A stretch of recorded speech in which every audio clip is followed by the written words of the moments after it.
Muy buenos días, pues nuevamente como todos los sábados, gracias por permitirnos entrar a sus hogares, gracias a California Medios y desde luego también a Rubén Amavisca que está ahí en controles. Profe, don Emilio, buenos días. Buenos días, amigos. Bueno, hoy vamos a dar las efemérides, como todos los sábados con el profe, y luego vamos a hablar de un tema, de un acontecimiento del 12 de marzo. Vamos a la intro y ahorita regresamos.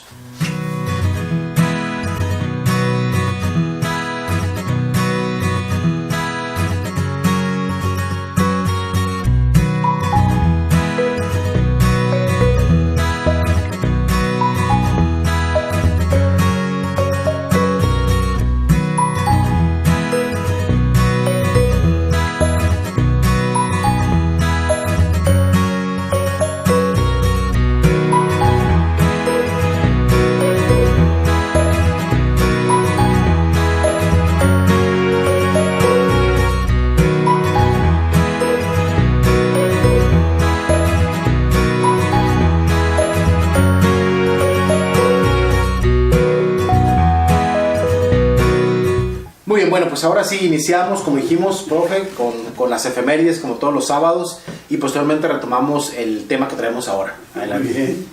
Fíjense que el 19 de marzo de 1902, Casimira Acevedo, registrada el 19 de marzo de 1902 en Ensenada, Baja California. Aquí debemos hacer mención de que en esa época Ensenada era la capital. Así es. Por eso todo ese tipo de registros pues se hacían allá. Nació el 4 de octubre de 1901 en Tecate, Baja California. Hija de Josefa Acevedo, mexicana de 38 años de edad. Abuelos maternos, Claudio Acevedo y la finada Crescencia Cuellar. Bien, una efeméride más cercana viene en el libro de la profesora Josefina Rendón Parra, Apuntes Históricos de Tijuana. En la página 34 dice así: mientras tanto, el cabecilla José María Leiva continuaba su marcha hacia Tecate en la seguridad de que Luis Rodríguez le tendría lista la caballada. Pero como al llegar el día 19 se da cuenta de que estaba en manos de las fuerzas leales, atacó la plaza confiando en el número de su gente. Pero fracasó en cuantos intentos hizo, sufriendo fuertes pérdidas. Por lo cual, al oscurecer del mismo día 19, emprendió su retirada rumbo a Mexicali. De enero. No, de marzo. Sí. Sí. Ya había sido derrotado. El 16, ¿verdad? Sí, el 16 había sido derrotado. Sí, él había confiado en que Luis Rodríguez había tomado la plaza y la tenía en su poder. Sí. Pero ya había sido derrotado. El 16 había sido derrotado. Lo que pasa es que a la gente no le llegaba la noticia. Así es. Y pues, en esa época sucedía cada cosa. Una vez, ¿cómo me dio risa? Entraron las fuerzas de Fierritos, el general de Villa. Entró a un pueblo de Michoacán, muy confiado en que era ya de los villistas, ¿no? Así que entró bien tranquilo. Y en una esquina que se encuentra con el ejército de los carrancistas, pues los dos pues los dos se sorprendieron, pues, porque ni aquellos sabían que venían aquestos y así viceversa, ¿no? Por eso, por la falta de comunicación, pues se daban esos casos, ¿no? Incluso Celso Vega tenía problemas para señalar a los cabecillas, ¿no? Porque no había ni retratos, no había nada. Sí. Hasta que ya hubo manera, pues ya empezó a identificar. Sí, y a propagar volantes, ¿no? En contra de José María Leiva y Simón Bertó, etcétera, etcétera. Bien, entonces el 19 de marzo, pero ya en el libro de Viviana Santiago, La gente al pie del Cuchumá, en la página 194, dice: de Mexicali salió entonces un grupo de 140 hombres dirigidos por el general José María Leiva para recuperar la plaza de Tecate. Pero fueron derrotados el 19 de marzo por los soldados del capitán primero Justino Mendieta. Así es. ¿Verdad que no le salieron las cosas como planearon?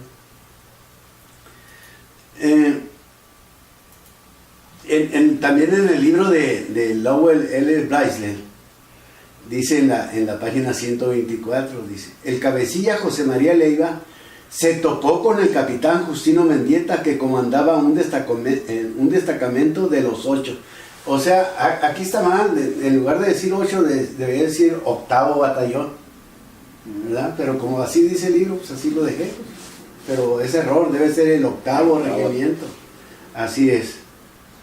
Pero fíjense, también en el libro de Blaisdell, en la página 124 y 125, dice, a pesar del desastre, el general José María Leiva tuvo un buen margen para al menos recuperar su lugar estratégico, pues la columna principal del coronel Miguel Mayol no se veía por ninguna parte y los 150 rebeldes estaban 2-1 respecto a los hombres del capitán primero, Justino Mendieta. Otra vez volvemos con la falta de comunicación. Yo creo que, bueno, en todos los ejércitos de la guerra de todo el mundo, pues siempre había espías o había avanzadas. Sí, pero la correspondencia, acuérdate que eran personas que se dedicaban a eso, mientras iba y llegaba y pasaba pues estaba muy difícil, ¿no? Aquí hay que reconocerle este señor Capracio Valencia, que fue uno de los emisores de Celso Vega en ese momento.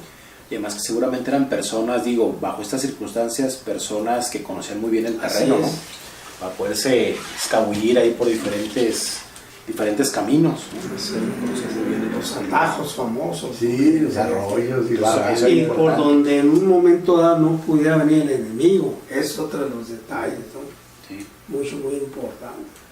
Fíjense que ahora en abril del año pasado, no el antepasado, cuando los aniversarios de la batalla de Celaya, cuando Obregón derrotó a Villa, resulta que está un general del ejército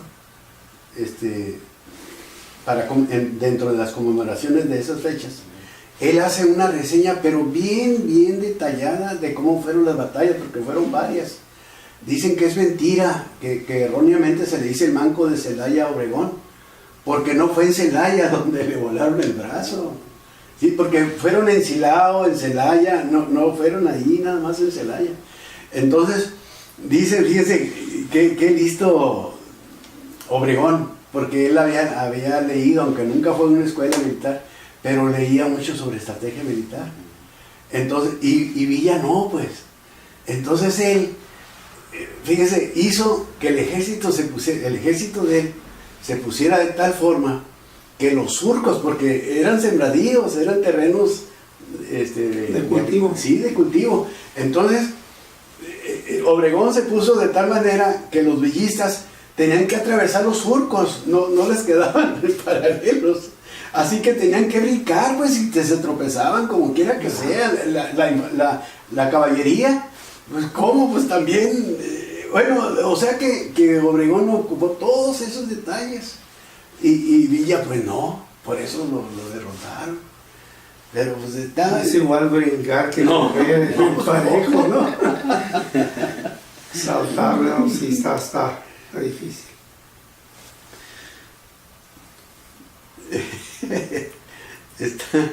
Está bien interesante. Fíjense que, ya ven que Marco Antonio Samaniego también escribió sobre los sucesos de 1911. No, se ha escrito bastante.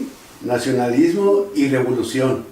Los acontecimientos de 1911 en Baja California. En la página 409 dice: el enfrentamiento entre los miembros del 8º batallón, poco más de 80, ayudado con los auxiliares y los hombres del general José María Leiva, poco más de 150, comenzó el mismo 19 de marzo. Bueno, aquí hay un efemérides más atrás, pero no deja de ser interesante. Un profesor jubilado de Tijuana,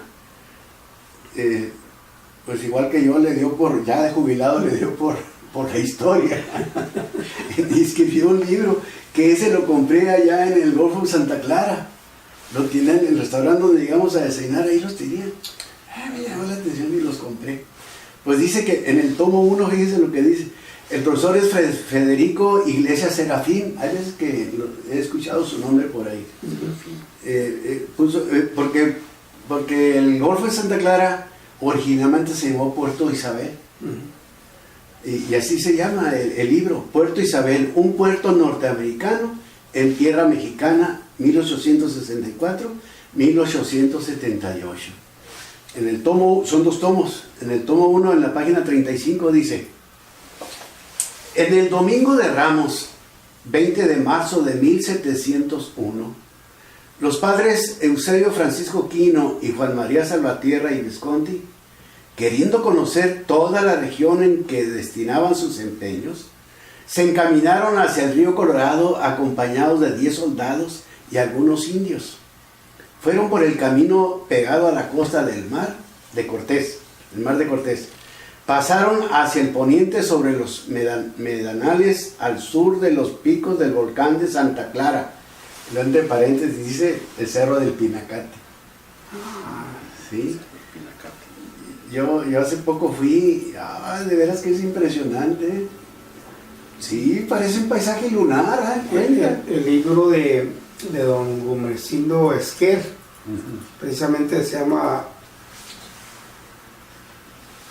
Campos de Fuego, parece que se llama Campos de Fuego, escrito en 1929, precisamente buscando la pista de la ruta de las diligencias o Camino del Diablo.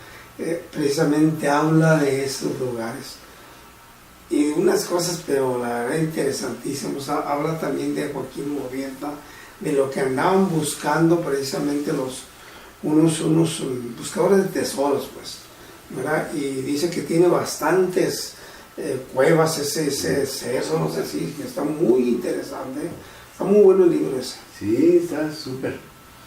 Pues yo hace poco estuve ahí, yo trabajé en Puerto Peñasco, pero nunca tuve oportunidad de ir, pues está cerca de ahí, pero no se me hizo por ningún lado, sino ahora que estoy en Tecate, fuimos a Puerto Peñasco, estoy ya en plan de vacaciones y aproveché, dije, no, si no aprovecho ahora, ¿cuándo?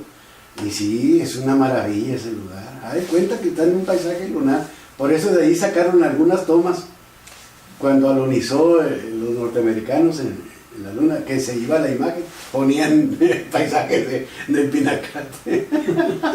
Sí, a mí me tocó ir ya hace unos, pues ya estábamos casando, hace como unos 3, 4 años yo creo. Me tocó ir a también Puerto Peñasco, que en realidad el objetivo no era, bueno, era ir a Puerto Peñasco, pero en realidad no estuvimos en Puerto Peñasco, fuimos al Pinacate. Allí porque pues había que quedarnos en algún lugar, ¿no? Pues ahí nos quedamos, pero en realidad el objetivo no era como turistear ahí en Puerto Peñasco, ¿no? Y sí, la verdad es que es muy impresionante. Sí, bastante interesante. Nada más que está en 2 partes, una es el recorrido, ¿no? Lo que es el recorrido que se hace por la región, el lugar, y aparte hay que salir para ir al museo. Así es. Entonces, pero está muy interesante. Bien, en el mismo libro del profesor Federico Iglesias, en la página 8, pero del tomo 2, dice: William Walker salió de San Vicente para Sonora el 20 de marzo de 1854. Venían en sus filas 100 hombres y 100 cabezas de ganado, y eran perseguidos por Antonio María Meléndez Ceseña y rancheros de la región. El héroe de, ¿cómo dice? El héroe olvidado, ¿no? Porque pues casi no. No, pues que hasta después fue fusilado por traidor, ¿no? Por traidor. Pero bueno, ya, ahí pueden ver la entrevista, digo, ahí en los programas que hemos tenido, que tenemos en YouTube, la entrevista que se le hizo al maestro Jorge Martínez, donde se habla sobre el tema, ¿no? Ahí bastante amplio, como media hora de entrevista. Vale la pena. El mismo Blaisdell, en la página también 124 y 125, dice: no sé, ya lo leí. Sobre Justino Mendieta, ¿no? Cuando derrotó a Leiva.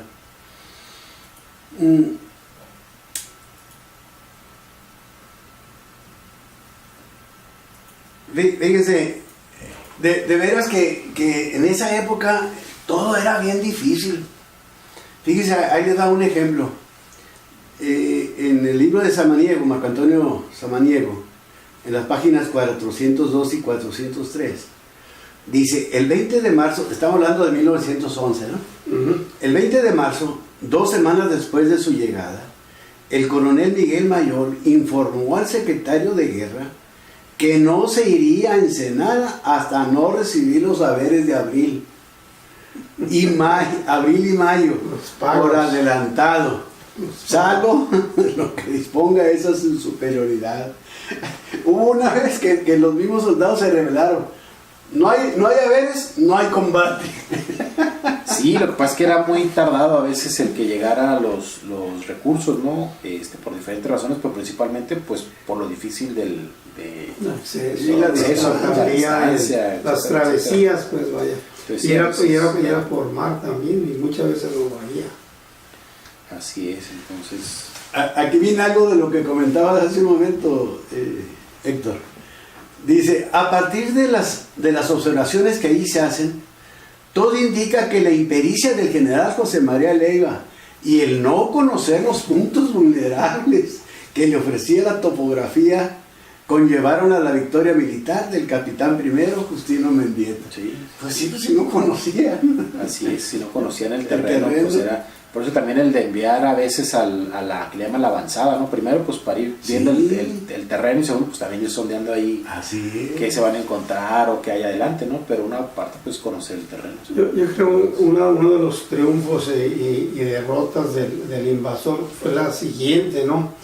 Los mexicanos, vamos a decirlo de esta manera, los de Mendieta y Lerdo González y todos esos personajes voluntarios de Tecate conocían muy bien, por eso fueron derrotados muy fácilmente en las batallas que hubo en Tecate. Todas las ganaron, y no fue una ni dos, fueron bastantes.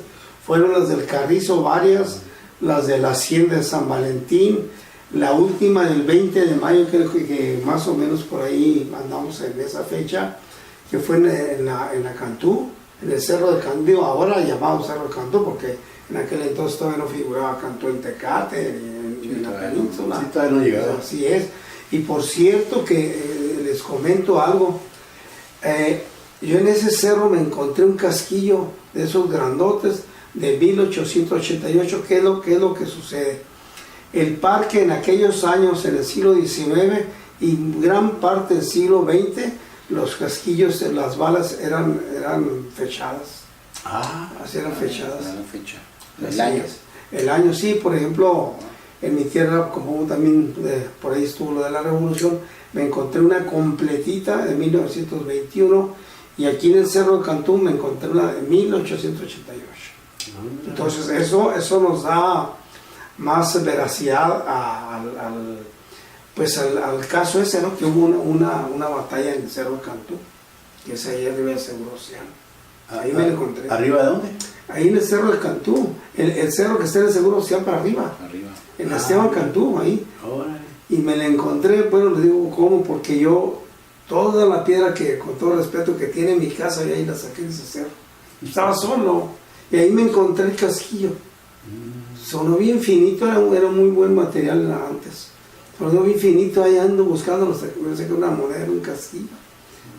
Y así es. Entonces eso me da más seguridad que sí hubo esa batalla ahí.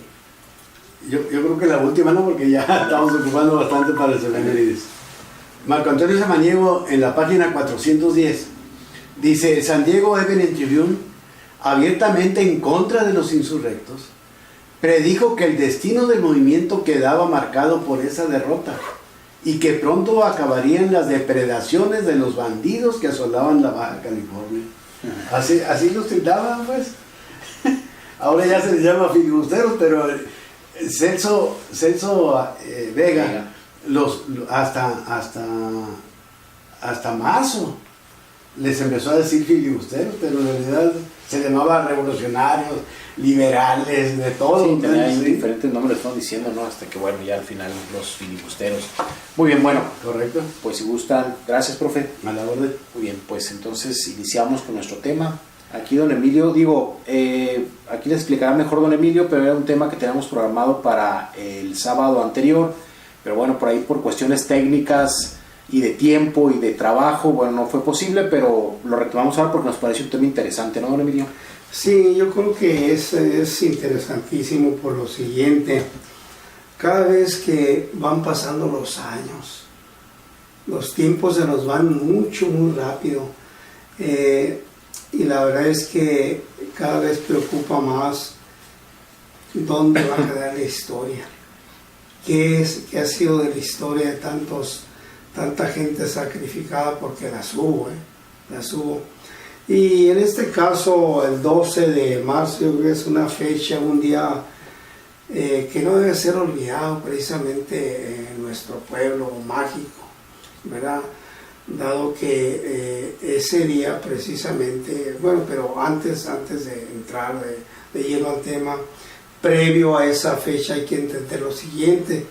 Sabemos que el 29 de enero de ese mismo año del 11 se hace la toma de Mexicali, y antes precisamente de ese 12, entre el 29 y el 12, una de las primeras batallas que hubo fue la del Rancho Japá, ¿sí? Cuando Cruz Peralta se hace un enfrentamiento con los invasores, por decirlo de una manera, y le causa 2 bajas y recupera 2 carabinas y una gran cantidad de caballos. Eso es previo precisamente al 12. Pero ¿qué era Tecate? Tecate primeramente políticamente pertenecía a Ensenada. Sí. Era Ensenada y tenía la categoría de comisaría, ¿no? Así es que contábamos con un comisario en Tecate que era el señor José Morales. Ese es el comisario que tenemos. Y teníamos otros elementos muy importantes, ¿verdad? Que eran los gendarmes, don Manuel Downey, don Palacio Valencia y Alfonso Flores. Esos eran los gendarmes que tenía Tecate auxiliando a su comisario. Y pues quiero decirles que esa madrugada precisamente del día 12 de marzo, pues Tecate estaba totalmente ajeno a esos movimientos. Siempre se ha caracterizado desde los inicios de este pueblo, cuando fue fundado, pues la gente vino a trabajar, vino en busca buscaron este horizonte, aquí se asentaron, abrieron las tierras al cultivo y era la vida de ellos. Por testimonios y por algunas bibliografías consultadas, en fin, hemos tenido la fortuna de ir acumulando todo ese material que nos permite conocer la vida de esos señores que vinieron a poblar, a colonizar este pueblo, este espacio, ¿verdad?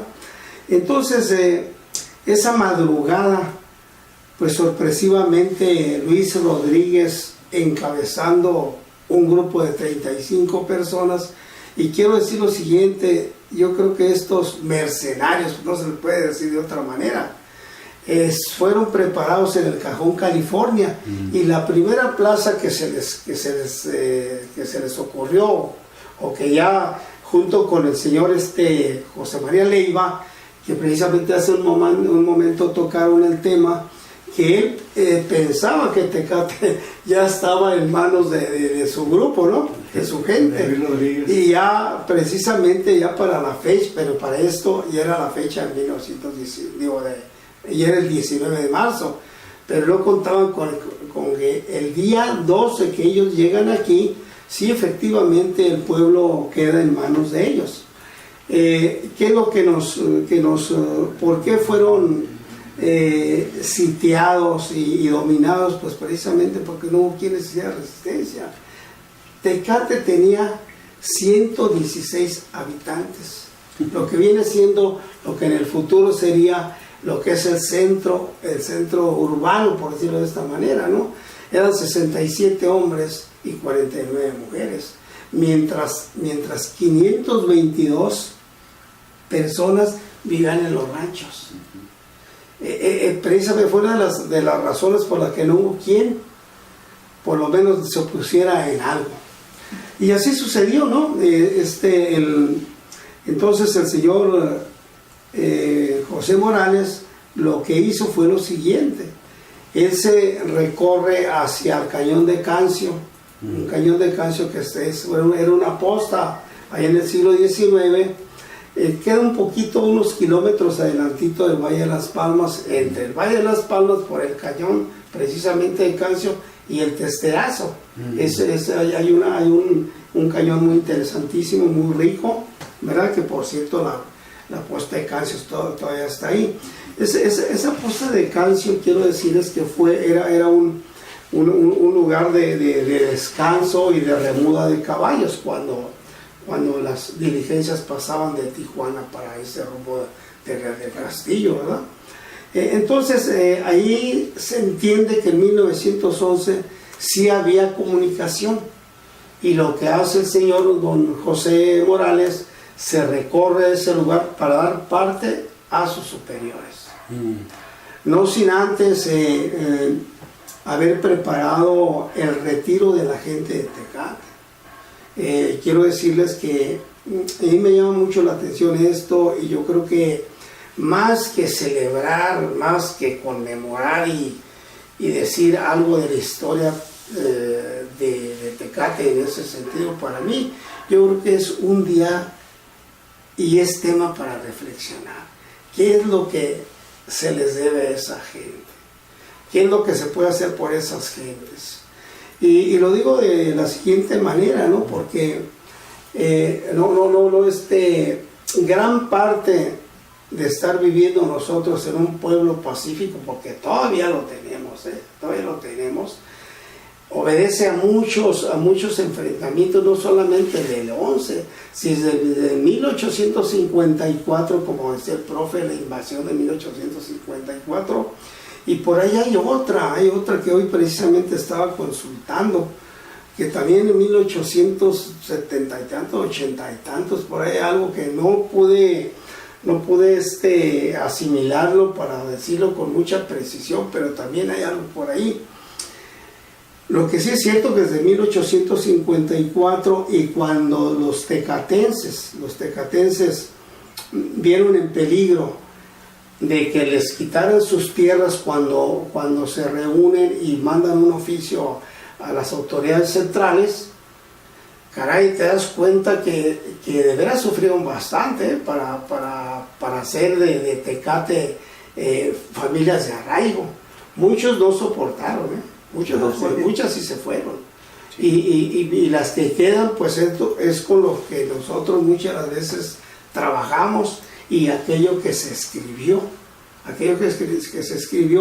y lo poco que hemos rescatado. Le comentaba ya al profesor hace un momento, caray, entre más me busco al asunto de Margarita Ortega Valdés, más encontramos. Hasta ahora me doy cuenta que Margarita Ortega Valdés, bueno, ya sabemos que era hija de don Pablo Ortega y de Dolores Valdés, pero ¿dónde vivían estas personas? Y quiero decirles que ese tema de Margarita Valdés también se relaciona con el 11, porque precisamente ella se da de alta en Los Ángeles, California, para entrar a ese movimiento de la revolución. Y cada vez que ayer, antier, he estado estudiando mucho la historia de esta persona. Por cierto, algunos escritores hablan, dice, bueno, pero ¿qué sucede? ¿Por qué no hacer, aunque sea una callecita a nombre de esa mujer? Porque, oye, fue revolucionaria, reconocida por Madero, ¿sí? Y la hacen coronela, dándole el nombramiento con una medalla, no sé qué. Hay muchas cosas interesantes de ella, ¿no? Bueno, y el asunto es, si bien es cierto que colaboró aquí, es donde realizó su mayor actividad, ¿no? Porque si no fue aquí, pues no es que no se le va el reconocimiento, lo que pasa es que pues seguramente que no se han, bueno, ahora ya se enterarán, pero dentro de la historia de Tecate no queda registrado, pues, ¿no? Entonces por eso es que no se le ha reconocido. Seguramente su labor fue quizá en otros estados, en otras regiones, y por eso es que a lo mejor allá se le reconoce un poco más, ¿no? Ese es el asunto. Y además, bueno, también pensemos que por lo general estos enfrentamientos, pues se le da reconocimiento, pues no es que se les reconocimiento, digamos, son hombres los que están al frente, y por lo general, pues a quienes rescata la historia, pues son estos grandes acontecimientos, estos acontecimientos donde participan los hombres, ¿no? Pero que desde luego que hay que reconocer la labor también, y quizá no solamente de ella, a lo mejor hay otras mujeres también que participan, ¿no? Su hija precisamente también, inclusive hay que ver lo siguiente, ella, Margarita Ortega, su niñez la pasa en Tecate, su adolescencia, y también aquí vivió con su esposo, hasta precisamente donde el esposo Manuel de Mara fue el segundo matrimonio, porque hay que entender lo siguiente, que el esposo de Mara, que lo matan a Pascual Gortari, con el que concibió la hija Rosaura Gortari Ortega. No sé, hace falta mucho que investigar sobre dónde nació esa niña, pero aquí vivieron en Tecate, y precisamente ella se da de alta en 1910, pero vivía en Tecate. O sea que hay algo muy interesante al respecto ahí. Le comentaba yo al profe hace un momento, uno de los temas más complicados para mí siempre ha sido los acontecimientos del 11. Siempre se me ha complicado mucho. Y digo, tan es así, ¿verdad? Y lo mismo ahora con Margarita. Me encuentro con que algunos escritores y algunos historiadores y periodistas, porque hay bastante, ya me di cuenta que hay bastante, pero el mismo, le comentaba al profe, que el mismo escritor de un artículo te dice que la mataron en la asesinaron el 14, y en el mismo artículo dice la asesinaron el 13. Caray, digo, oye, a lo mejor me pasé de... Entonces regreso y lo estudio, y sí es. Entonces hay y luego otro muy interesante, que es porque me interesó escribir algo de Margarita. Y bueno, caray, pues por eso lo titulé Las Margaritas, que me voy a referir también un poquito a Margarita Contreras Villa, ¿no? Margarita Félix Villa, esa es la otra, ¿no? Que se casó con don Ramón Contreras Preciado, también de gente que vino a poblar Tecate.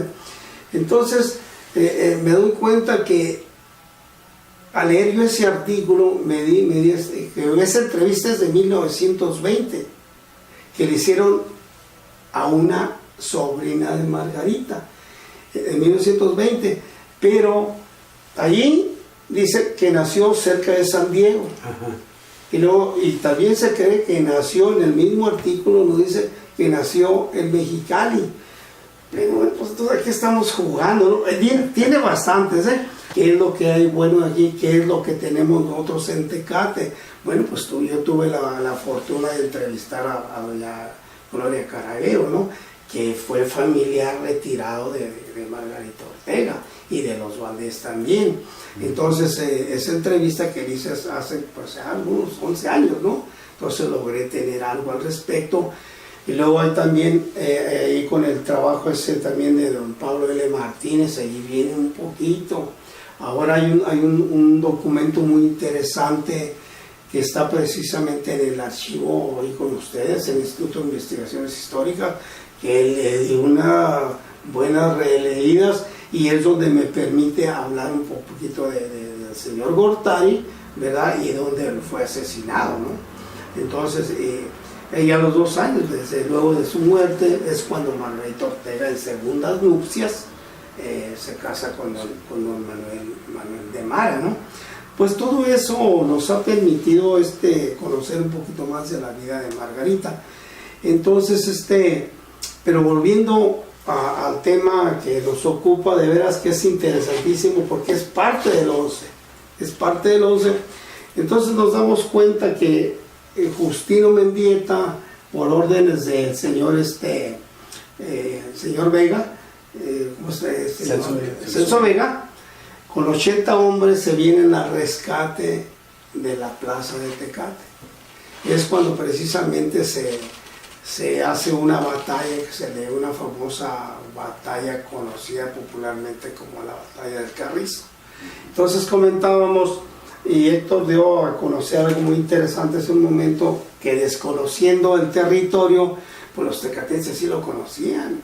Tenían al grupo de Celso Vega o de Justino Mendieta, se le sumó el señor Lerdo González, el comisario y varios tecatenses. Entonces el único camino que había para Ensenada era por el Carrizo. Entonces esto lo que hicieron fue una emboscada, ¿no? Haz de cuenta que los cerritos esos son testigos precisamente, ¿no? Ahí por donde estaba el Carrizo. No sé si ustedes hayan conocido la casa del Carrizo. ¿Nunca la conocieron? No. Bueno, yo sí tuve la fortuna de recorrer ese camino, que era el camino a Ensenada, ¿no? Entonces, pues esos cerritos que ven ustedes, es más, donde está la presa, hay como una islita, ¿no? Pues por esa, pero sí has ido, ya me acordé que sí conoces el aguaje de las Palomas, ¿te acuerdas cuando fuimos? Sí, por donde va el arroyo. Sí. Ok. Pues ese era el arroyo famoso que venía del aguaje de las Palomas. En el puro centro, ahí de la presa, ahí es donde estaba la hacienda del Carrizo, o el club del Carrizo, en aquel entonces cuando era propietaria la señora esta de origen alemán, doña Eloísa Reinbach. Me tocó conocer esas casas. Tenemos unas fotografías. Las fotos son las que conozco, digo, no me tocó conocer cuando... Antes de la presa, pero sí vi las fotos que participaron en el concurso, ¿no? Entonces, así es, esa es una sí, muy interesante. Sí. Entonces por ahí era, entonces los cerros tenían que pasar por ahí, vas de cuenta que los agarran como así. Oye, fuegos cruzados, plomazos cruzados, ¿no? Unos de fue precisamente la pérdida de Luis Rodríguez, ¿no? Sí. Cuando precisamente ahí muere, y aparte le dan una baja de 7 más, ¿no? Y es precisamente la esperanza que tenía José María Leiva, ¿no? Sí. Pero ya le habían ganado a sus compañeros. Pero eso es parte de la historia del Carrizo, ¿no? Pero se me pasó un poquito de cuando es la toma de Tecate, ¿no? Cuando queda en poder de estos invasores. El señor comisario, antes de irse a dar parte a sus superiores, lo que prepara él junto con el señor Federico, que por cierto acabo de encontrarlo en una nominación de los que participaron en los acontecimientos del 11. Les comento esto porque hace algunos días hice un viaje, pues mis viajes de investigación. Me fui a la sierra. Y entonces me encuentro un amigo por allá y me dice, oye, ¿qué sabes tú de los acontecimientos del 11? Porque mi abuelo participó. Entonces me da a mí el retrato, una copia del retrato del abuelo y ellos eran de Chiapas. El señor dice que a la edad de 12 años la acordada o la leva famosa de aquel entonces lo levantó siendo joven. Fíjate. Lo levantó y se lo trajeron. 12 años. Chico, el chamaco. Entonces da a conocer todo el historial y ahí lo tengo. Me llamó mucho la atención, ¿verdad?, cómo participó este señor y hasta qué grado llegó. Pero resulta, dije, bueno, pues voy a revisar el material que tengo aquí, porque son cerca de 300, cerca de 300 los que participaron, los que yo tengo, pero resulta que no son todos, como es, no todos los que están, ¿no? Sino que hay más. Entonces, no lo encontré, honestamente no lo encontré, entonces quedé de hablarle por teléfono, decirle, pues sabes que no está tu abuelo aquí, ¿no? Pero ahí sí lo tienen reconocido, porque dicen que en aquel entonces ellos estaban en la Rumorosa, En un tiempo estuve en La Rumorosa. Y algo muy interesante que me encuentro en esa nominación de los participantes, sí me encuentro precisamente al papá de la señora Andrea Ortega, que fue entrevistada en 1920, y sí me encuentro al papá de ella. Yo nunca lo hubiera imaginado. Y ayer precisamente que estaba buscando el personaje de mi amigo de La Rumorosa, sí me encuentro a don Gregorio Ortega. Anda. Dije, ay, caray, pues aquí está otro que participó. O sea, y vaya, no sé si él haya nacido aquí, pero es de los famosos Ortega, ¿no? De familiares de Margarita Ortega, y aparte participó en el 11, en el movimiento. Hay muchas cosas que están saliendo, y he estado, y por cierto le decía al profe ahorita, hace un momento, le dije, oye, profe, pues fíjate que Margarita Ortega vivió es el lote número 22 de la colonia agrícola de Tecate, que precisamente en ese lote se asentó la colonia Luis Donaldo Colosio, allá que dicen para aquel rumbo, ¿no? Y ya había comentado alguna vez de los ranchos y qué colonias se habían establecido. Pues precisamente ese rancho era el que se llamaba Mi Ranchito, y era precisamente de Dolores Valdés, esposa de Pablo Ortega, porque a Pablo Ortega también le tocó ese rumbo, otro terreno. O sea que ahí vivió Margarita Ortega, y cada vez van saliendo cosas nuevas, ¿no? Y por lo menos nos damos cuenta dónde vivió esa familia y qué es lo que nos negaron históricamente, porque nos negaron ese nombre. Parece que hay una calle que se llama Dolores Valdés en esa colonia en memoria de esta señora. No estoy muy seguro, y eso es muy bueno, ¿eh? Yo creo que aquí lo que pues muchas veces se pretende, bueno, es primeramente nuestro deber dar a conocer lo que encontramos, ¿verdad? Que de eso se trata. Pero volviendo a ese tema, don José Morales, antes de irse a dar parte al Cañón de Cancio, a la Posta de Cancio, prepara la caravana a pie, a caballo y en carretas, lo que viene siendo el abandono del pueblo. El pueblo es abandonado el pueblo. Dice que nada más los testimonios nos hablan que nada más quedaron algunos vaqueros en los ranchos, pero que también aprovechando la toma de la plaza, se robaron ganado, bestias de trabajo, ¿no? Eran los troncos famosos, ¿no? O eran los troncos, eran los ¿cómo se llama? Yuntas. Sí, las yuntas, pero ahí tiene, tiros, los tiros. Los tiros, por eso los tiros de mulas, que también se le llaman troncos. Y por ejemplo, un tiro es de 2 caballos o 2 mulas, es un tiro. Y en bueyes es una yunta de bueyes. Entonces, por ejemplo, las diligencias trabajaban muchas veces con un tiro, una caleza, con 2 tiros, una diligencia, o según lo pesado de la diligencia, el pasaje que tenían que llevar, entonces le agregaban los tiros. Entonces podía ser hasta 3 tiros, eran 6 caballos. Cuando es más de 5, ya muy grandes, se le llamaba trenes de mulas, y eran trenes, pero era un caramal de mulas que estaban jalando bastante carga, ¿no? Entonces aquí fue lo que sucedió con don José Morales. Prepararon las carretas y se fueron precisamente a vivir, pues a refugiarse a Campo, California. Y eso está comprobadísimo, está comprobadísimo ese punto. Entonces saquearon el poquito comercio que había en el 11, porque ya había algunas tiendas. Pues poquitas seguramente. Digo, aquí este es del 15 y pues en realidad no hay mucho, ¿no? Pero sí seguramente ya había por lo menos Ya para el 10 se tiene registro de una cantina, debe haber habido alguna tiendita de esta de generales, ¿no? Que vendían de todo. Sí, de todo. Entonces, eso es lo que nos marca la historia.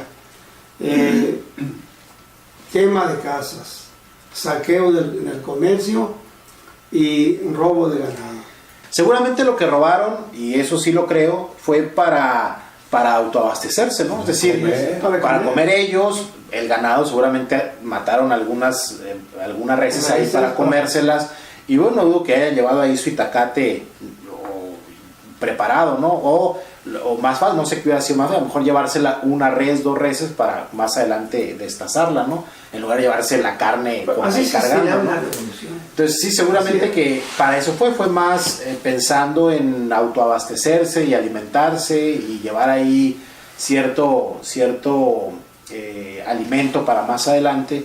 Pero es cierto que la población definitivamente una se organizó, los hombres de las casas se organizaron para hacerle frente, y las mujeres y los niños o los menores, bueno, se fueron a campo, abandonaron el poblado, se fueron a campo.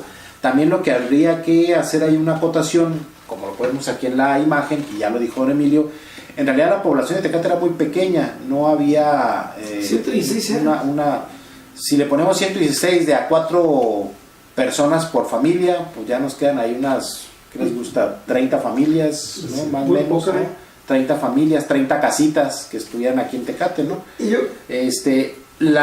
Y pensemos que una buena parte del resto de la población, también como dijo Emilio, se encontraba en los ranchos, ¿no? Pero claro, al momento de verse invadidos o atacados, ¿no? A ver el peligro, obviamente se organizaban como comunidad, ¿no? Y todos hacían un frente común para defender aquí lo que llamamos la región de Tecate, ¿no? Que era lo que defendían en realidad, y más que defender la región de Tecate, pues era desde luego sus propiedades, sus pertenencias, y bueno, sus ranchos, ¿no? En este caso. Yo creo que yo estoy de acuerdo en lo que comentas, pero también veo lo siguiente. Yo creo que al pobre, por lo poquito que haya tenido, le hacía falta, y ellos miraron un daño para esos momentos. Precisamente por eso. Claro, pero a lo que me refiero, no estoy hablando de si fue mucho o poco al que tenía, no, claro.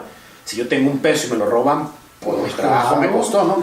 Pero lo que me refiero cuando hablamos de quemaron y robaron, o sea, también hay que verlo con ciertas dimensiones, no es lo mismo robar actualmente el centro de Tecate que robarlo hace tiempo, ¿no? Es decir, me refiero en cuanto al acontecimiento como tal, el hablar de, para que la gente en realidad no se imagine, ay, pues asaltaron Tecate y robaron, saquearon todo Tecate, y se imaginen que era un Tecate como ahorita, entonces pues deben de haber sido un montonal de bandoleros y quién sabe qué hicieron. No, a eso me refiero, no me refiero a que pues era poquito y pues que se robe, no, me refiero a que hay que dimensionar que era una población de 30 casas, con uno o 2 comercios, con una cantina, y bueno, para eso no se ocupaba 200 personas, para eso con 10 que hubieran llegado bien armados con eso, y o sea, eso es a lo que me refiero. No quiero entrar en eso de que si era mucho o poco, ¿no? Lo que haya sido, como usted dice,